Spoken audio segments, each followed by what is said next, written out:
Hello guys, welcome back to my channel CAK family vlogs. ఈరోజు నేను ఇంట్లో prasadam style pulihora try చేశాను.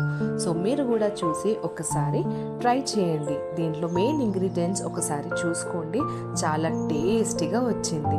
సో ముందుగా ఏం చేశానంటే రైస్ని వండేసి పక్కన చల్లార్చి పెట్టుకున్నాను. నెక్స్ట్ నేను చింతపండుని నానబెట్టుకొని గుజ్జు తీసి అది కూడా సైడ్కి పెట్టుకున్నాను. నెక్స్ట్ మెయిన్ ఇంగ్రీడియంట్స్ వచ్చేసి దీంట్లో ఆవాలు, ఎండుమిర్చి అండ్ అల్లం. దీన్ని గ్రైండ్ చేసి దీన్ని కూడా ఒక పొడిలా పక్కన పెట్టుకున్నాను. నెక్స్ట్ మేతి పొడి తీసుకున్నాను.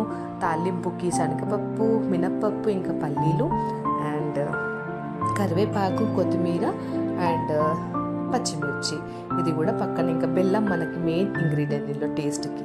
నెక్స్ట్ ఏం చేశానంటే ప్యాన్ మీద బౌల్ పెట్టేసి దాంట్లో ఇవన్నీ వేసుకున్నాను. 1 by 1 మేతి పొడి, పసుపు అండ్ చింతపండు గుజ్జుని కూడా దీంట్లో యాడ్ చేసుకున్నాను. చింతపండు గుజ్జు చాలా థిక్గా రావాలి, మంచిగా మరగనివ్వాలి దీన్ని. దాని తర్వాత దీంట్లో కొద్దిగా ఉప్పు వేసుకొని ఇంకా మరగబెట్టుకోవాలి. దీంట్లో బెల్లం కూడా మనం యాడ్ చేసుకోవాలి ఇప్పుడు. సో చూడండి ఎంత థిక్గా వచ్చిందో. సో ఈ థిక్గా అయిన పేస్ట్లో మనం ముందుగా పెట్టుకున్న పొడిని కలుపుకోవాలి, ఆవా పొడిని. చూడండి ఎట్లా వచ్చిందో. సో మీరు కూడా ఒకసారి ట్రై చేసి చూడండి, మంచిగా రిలీజ్ అవ్వాలి ఆయిల్ దాంట్లో. సో ఇది థిక్ అయిపోయింది. సో నేను రైస్లో వేసేసి దీంట్లో సాల్ట్ వేసేసి బాగా కలుపుకున్నాను. కలుపుకున్న తర్వాత నేనేం చేశానంటే తాలింపుకి పక్కన ప్యాన్ మీద ఆయిల్ పెట్టి దీంట్లో మనకి పోపుకి కావాల్సిన పదార్థాలన్నీ దీంట్లో వేసుకున్నాను.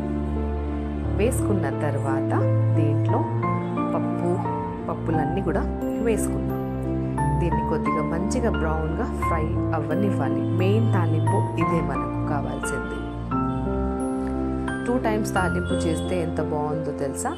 ఒకసారి మీరు కూడా చూసి ట్రై చేయండి. అయితే ప్రసాదం స్టైల్ పులిహోర రెడీ అయిపోయింది. సో లాస్ట్కి కొత్తిమీర వేసి నేను గార్నిష్ చేసుకుని సర్వ్ చేసుకొని పిల్లలకి మార్నింగ్ బ్రేక్ఫాస్ట్లో పెట్టేశాను. మీరు కూడా ట్రై చేయండి, చాలా టేస్టీగా వచ్చింది ఈ ప్రసాదం స్టైల్ పులిహోర. సో నా వీడియో చూసినందుకు థ్యాంక్ యూ. బాయ్.